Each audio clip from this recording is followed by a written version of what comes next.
The challenge now becomes, okay, how do you pivot from being an interesting experiment to a fully fledged, commercially scaled business?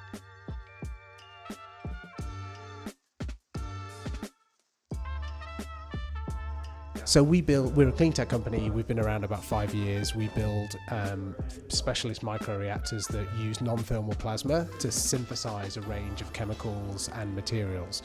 So we use what's called platform technology. What we mean by that is by mixing different input gases with different output mediums, we can synthesize a whole bunch of different pathways, but it all uses the same platform, which is this specialist reactor that runs off a high voltage power source.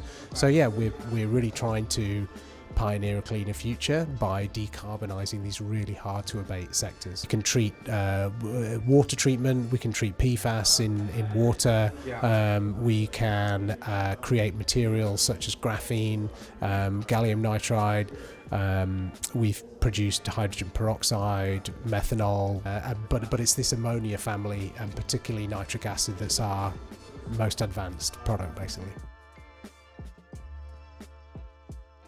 The challenge now becomes, okay, how do you pivot from being an interesting experiment to a fully fledged, commercially scaled business? So we're now at an inflection point where it's arguably our biggest challenge. It's an engineering challenge, it's a scale challenge, it's not a science challenge. And that's one where we need lots of partners to help us on the way. The appeal of venues like this is that you can aggregate a lot of those components that I talked about before in one place. So we've got a huge facility here.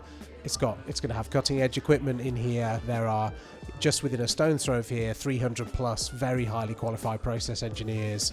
Those are the kind of roles that we're hiring for right now in Australia. Given our lack of a deep manufacturing base in Australia, we don't have a huge pool of talent to pull on there, which we would do here. So we get facilities, we get grant assistance, we get we get customers, we get a knowledge base, we get an ecosystem here. So it's quite appealing, and we're very close to big potential off-takers here in Ontario. We've got some big farms here. We've got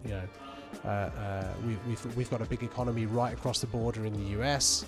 So being in Ontario is very useful for that too. So it's quite impressive to have all that in one place. Thank you, Canada.